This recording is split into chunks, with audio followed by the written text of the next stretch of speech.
Salut, te voici actuellement sur la chaîne YouTube Snapstar. Sur cette chaîne, tu retrouveras tous les plus gros clashs de Snapchat et tous les plus gros buzz du moment. Surtout, n'hésite pas à t'abonner tout en activant la cloche des notifications pour ne rien rater du contenu exclusif de cette chaîne. Et oui, sur cette chaîne, tu retrouveras du contenu qui n'est disponible nulle part ailleurs. Sur ce, je te laisse avec la vidéo. Bon visionnage.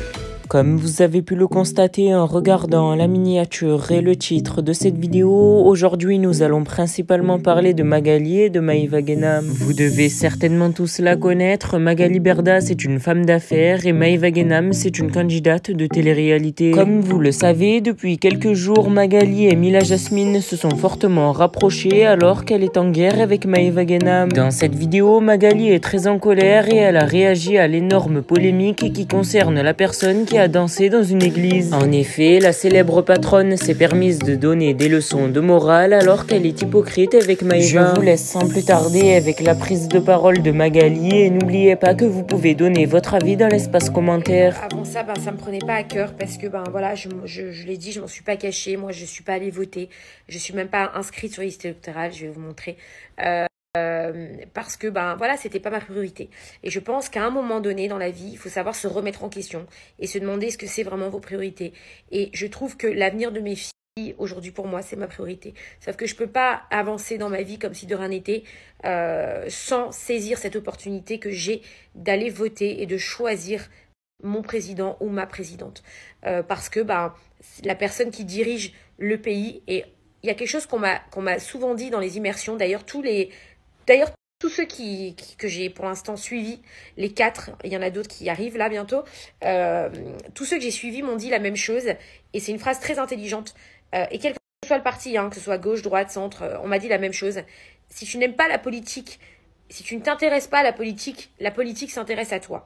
Et c'est vrai. Pourquoi ils m'ont expliqué? Pourquoi c'est important, et c'est vraiment une phrase que j'ai retenue de toutes mes immersions pour l'instant, c'est cette phrase. Pourquoi? Parce que effectivement, si tu t'intéresses pas à la politique s'intéresse à toi. Pourquoi? Parce que c'est la politique en fait qui décide de notre vie, et c'est pas faux, parce qu'ils m'ont expliqué ça tous, même s'ils sont pas d'accord avec ce qu'ils disent, ça là-dessus ils sont d'accord. C'est de dire un président aujourd'hui, l'État, le gouvernement peut décider de fermer des magasins ou pas, peut décider de vous empêcher de sortir. On a vu avec la crise du Covid, peut décider de vous imposer, peut décider de tout en fait. C'est-à-dire, je parle de tout. C'est-à-dire que tout ce que vous faites aujourd'hui, l'État en fait est au-dessus et peut nous imposer une vie. Donc, à un moment donné, avec de tels pouvoirs, si on a la chance de pouvoir élire la personne qui va nous représenter et en qui on est censé avoir confiance, et qu'on ne vote pas, on peut pas se plaindre. On peut pas se plaindre. On peut pas dire je suis pas content de mon gouvernement. On peut dire je suis pas content de mon gouvernement quand on le choisit, quand il nous promet des choses et quand finalement ça se passe pas comme ça. Là on peut aller se plaindre, on peut aller manifester, on peut tout ça. Mais moi qui ne vote pas, finalement je me dis mais je suis qui pour me plaindre aujourd'hui alors que quand on m'a donné la possibilité de choisir, je ne l'ai pas fait. Donc voilà, donc c'est pour ça que c'est important d'aller voter parce que vous avez le droit à la parole, vous avez le droit de dire pour qui vous avez envie de voter. Et encore une fois, jamais de ma vie je vais vous dire allez voter pour un tel ou pour autre. C'est pas du tout mon but, je fais pas de politique. Par contre, c'est un devoir de citoyen d'aller voter parce que on pense à nos enfants, on pense à nos anciens, on pense à nous, on pense à notre avenir, on pense à tout le monde. Parce que le dirigeant du pays ou la dirigeante du pays a ce pouvoir aujourd'hui de vous faire vivre dans certaines conditions. Et c'est important de dire voilà, je suis très contente peut-être de la politique actuelle, je suis peut-être pas contente. On peut penser ce que vous voulez, on s'en fout, c'est pas le sujet. Mais aller voter, c'est votre façon de dire si vous êtes d'accord ou pas. Donc moi je vais pas faire la maline en disant voilà, je suis pas contente, blablabla, blablabla, je critique le gouvernement, alors que en fait la responsable aujourd'hui c'est aussi moi parce que moi je n'ai pas voté aux dernières élections. Donc j'ai pas en fait à me plaindre. Voilà ce que je pense. C'est quelque chose de personnel, mais c'est ce que je pense. Et je pense que c'est quelque chose de juste. Donc quand on a cette possibilité, il faut la saisir. Donc allez voter. Et comme alors là je parle vraiment à ceux qui votent pas. Bien sûr, ceux qui ont voté, s'il y en a qui sont pas contents, ils ont le droit de le dire, c'est logique. C'est la liberté d'expression. Mais je parle vraiment de ceux qui ne votent pas. Il faut aller voter, pensez aux autres, pensez à votre avenir, pensez à vos parents, pensez à vos enfants, pensez à vous et au futur. Donc vous devez aller voter. Et comme c'est compliqué parce que moi pareil, je savais pas si j'étais inscrite ou pas, comment, je vous ai préparé un tuto vote.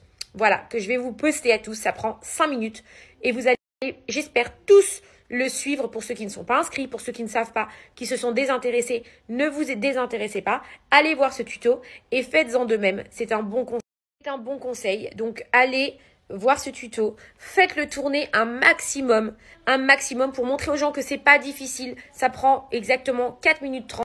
Vous allez voir, d'aller vérifier si vous êtes inscrit. Je viens de voir le truc sur le TikToker qui dit qu'il va aller faire une mosquée maintenant. Franchement, je pense que ce jeune homme, il faudrait, au lieu de l'accabler, etc., peut-être lui conseiller d'aller voir vraiment un psy. Je pense qu'à un certain niveau, faut vraiment aider ces jeunes qui sont en difficulté. Je pense que cette personne est vraiment en difficulté pour faire un truc pareil. Je pense qu'il faut vraiment le faire soigner parce que il n'a pas de limite, il n'a plus de limite, il n'a plus d'arrêt. Enfin, il se fait menacer, il vient pleurer parce qu'il se fait menacer et il n'arrête pas, et il continue et il fait de la provoque en plus. Et c'est triste parce que ça gâche l'image des réseaux sociaux, ça gâche l'image de tout ce qu'on peut faire de bien sur les réseaux sociaux. C'est désolant pour l'image des influenceurs, c'est désolant pour lui, c'est désolant pour les communautés religieuses qu'on a demandé, toutes les communautés, puisqu'apparemment il veut aller partout. Pour moi, j'avais déjà tweeté quand il était allé dans l'église twerker, mais là, quand je vois que, moi je l'ai vu la dernière fois sur TPMP, limite il me faisait de la peine, je me suis dit bon, c'était peut-être inconscient, il n'était pas réfléchi, puis là, quand je vois que ça continue, etc., je me dis, mais jusqu'où ça va aller, en fait? Il n'y a pas de limite, les gars. Donc oui, pour ce genre de choses, effectivement, je pense que tout le monde rigole quand je dis ministère des réseaux sociaux, etc. Mais ça, c'est des choses, c'est dangereux. C'est dangereux aussi pour tout le monde. Donc, il faut arrêter ça. Il faut que les plateformes, elles s'en mêlent et que les plateformes, elles interdisent ce genre de provocations qui sont malsaines et qu'à un moment donné... je sais pas, après j'ai pas de leçon de morale à donner à personne, mais il faudrait peut-être aussi que ses parents ils l'emmènent se faire soigner parce que ça devient dangereux pour lui, quoi. Ça devient dangereux pour plein de choses et je pense que cette personne doit être encadrée. Je pense qu'il faudrait vraiment l'encadrer en fait.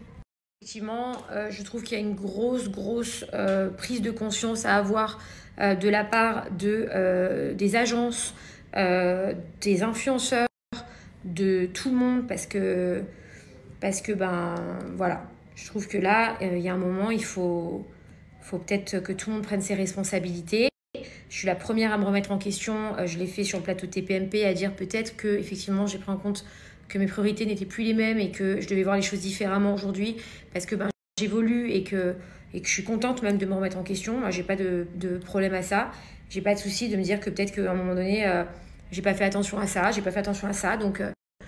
voilà, je pense qu'effectivement, il faut que tout le monde, les agences, les influenceurs, se remettent en question pour certains, pas pour tous, parce qu'il y en a des très très bons, et changent de priorité, et changent de plein de choses. Voilà, donc, et vous savez, j'ai eu une année très difficile l'année dernière, je pense que vous le savez tous, qui m'a fait prendre beaucoup de recul, qui m'a fait comprendre beaucoup de choses. Voilà, entre la perte de ma grand-mère, ce qui s'est passé avec ma belle-sœur, Stéphane, voilà, enfin toute cette vie qui a changé et je pense qu'effectivement à un moment donné on se pose des questions, peut-être les bonnes, et puis on se dit que il faut évoluer, il faut grandir, il faut faire mieux, il faut avancer, il faut être meilleur. Et il faut changer ses priorités et tout ça c'est une réalité en fait. Voilà. Tellement de belles choses à faire sur les réseaux sociaux.